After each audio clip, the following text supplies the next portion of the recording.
Hi ഡിയസ്, SJ ആണ്. ഈ ഓണം എക്സാമിനേഷന് ഉറപ്പായും ചോദ്യങ്ങൾ വരുന്ന ഒരു പോമാണ് lines written in early spring എന്ന് പറയുന്നത്. ഇതിനകത്തുനിന്നും ഉറപ്പായും ചോദിക്കാൻ സാധ്യതയുള്ള ചില പോയറ്റിക് ഡിവൈസസ് ആണ് നമ്മൾ ഡിസ്കസ് ചെയ്യാൻ പോകുന്നത്. പോയറ്റിക് ഡിവൈസസ് എന്താണെന്നും അതുപോലെ തന്നെ എന്തെല്ലാം പോയറ്റിക് ഡിവൈസസ് ചോദിക്കുമെന്നാണ് നമ്മൾ ഈ വീഡിയോക്കകത്ത് പറയാൻ പോകുന്നത്.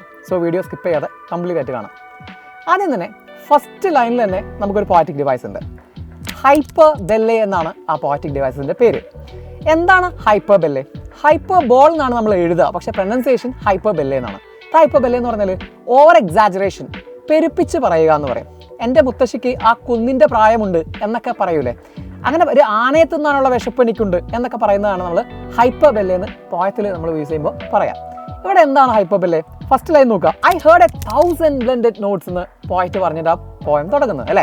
എന്താണ് ഐ ഹേർഡ് 1000 ബ്ലെൻഡഡ് നോട്ട്സ്? ഞാൻ 1000 ശബ്ദങ്ങൾ കേട്ടു എന്ന് പറയുമ്പോൾ അത് എന്തിന് എക്സാമ്പിളാണ്? 1000 തവണ ഞാൻ നിന്നെ വിളിച്ചു എന്നൊക്കെ പറയുന്ന പോലെ അല്ലേ, 2 തവണ വിളിച്ചിട്ടേ ഉണ്ടാവുള്ളൂ.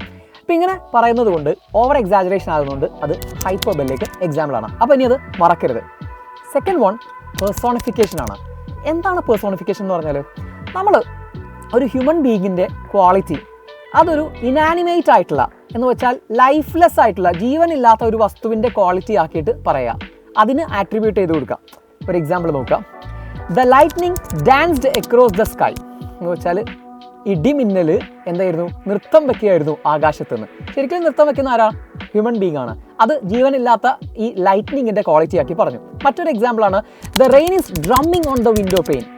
മഴ ജനലിൽ മദ്ദളം കൊട്ടുകയാണ് എന്ന് പറയുന്നു. മദ്ദളം കൊട്ടുന്നത് ശരിക്കും ആരാ? മനുഷ്യന്മാരാണ്. പക്ഷേ ഇവിടെ ആരുടെ ക്വാളിറ്റി ആക്കി പറഞ്ഞിരിക്കുന്നു? ജീവനില്ലാത്ത മഴയുടെ ക്വാളിറ്റി ആക്കി പറഞ്ഞിരിക്കുന്നു. സോ അത് എന്തിന് എക്സാമ്പിളാണ്? പേഴ്സോണിഫിക്കേഷൻ. പേഴ്സൺ എന്ന് ആലോചിച്ചാൽ മതി, പേഴ്സോണിഫിക്കേഷൻ. ഇനി ഈ പോയത്തിൽ എന്താണ് പേഴ്സോണിഫിക്കേഷൻ? നമുക്ക് നോക്കാം. ആദ്യത്തത് to her fair works did nature link എന്ന് പറയുന്ന ലൈനാണ്. To her fair works did nature link. ഇവിടെ ഹെർ എന്ന് പറയുന്നത് നേച്ചറിനെയാണ്. അവളുടെ ആ ഒരു നേച്ചർ, അവളുടെ ഫെയർ വർക്ക് എന്ന് വെച്ചാൽ ബ്യൂട്ടിഫുൾ ആയിട്ടുള്ള അവളുടെ ഒരു ക്രിയേഷനെ ഹ്യൂമൻ ബീയിങ്സിൻ്റെ സോളുമായിട്ട് കണക്ട് ചെയ്തിട്ടുണ്ട് എന്നാണ് ലൈൻ്റെ മീനിങ്. അപ്പോൾ ഇവിടെ നേച്ചറിനെ അവൾ എന്ന് വിളിക്കുന്നതുകൊണ്ട് നമുക്ക് എന്ത് വിളിക്കാം? അത് പേഴ്സോണിഫിക്കേഷൻ എക്സാമ്പിൾ ആണെന്ന് പറയാം. മറ്റൊരു എക്സാമ്പിളാണ് every flower enjoy the air it breathes എന്ന് പറയുന്നു. എല്ലാ പൂക്കളും എൻജോയ് ചെയ്യുന്നുണ്ട് അവ ശ്വസിക്കുന്ന ശ്വാസത്തെ എന്ന് പറയുമ്പോൾ അത് ഹ്യൂമൻ ബീയിങ്ങിൻ്റെ ഒരു ക്വാളിറ്റി അല്ലേ, ശ്വാസം എൻജോയ് ചെയ്യുക എന്നൊക്കെ പറയുന്നത്. സോ അത് ഈ ഫ്ലവറിൻ്റെ ക്വാളിറ്റി ആക്കി പറഞ്ഞതുകൊണ്ട് നമുക്ക് എന്ത് പറയാം? അത് പേഴ്സോണിഫിക്കേഷൻ ആണെന്ന് പറയാം.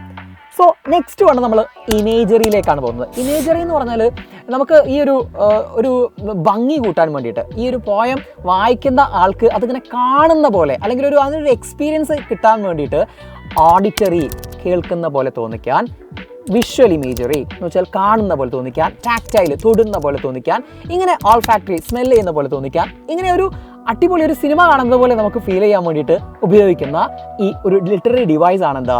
ഇമേജറി എന്ന് പറയുന്നത്. പോയത്തിൽ ഒരുപാട് ഇമേജറീസ് ഉണ്ട്.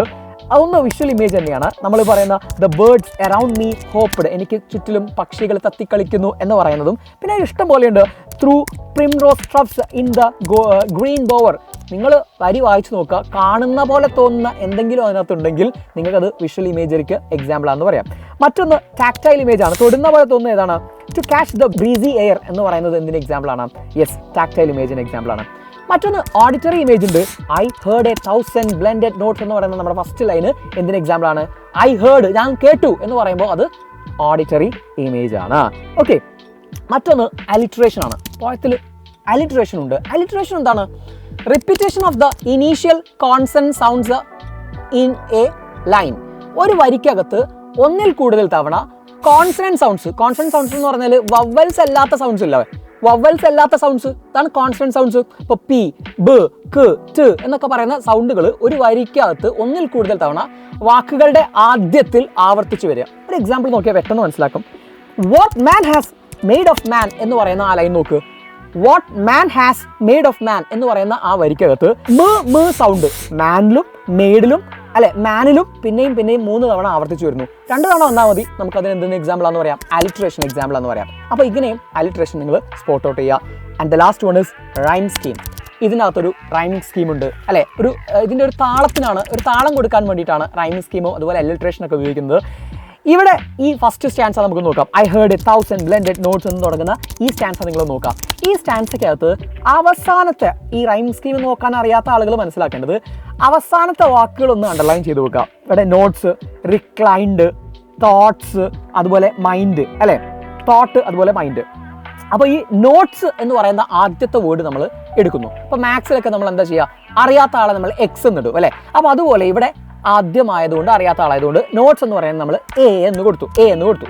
രണ്ടാമത്തെ ആളാരാണ്? റിക്ലൈൻഡ്.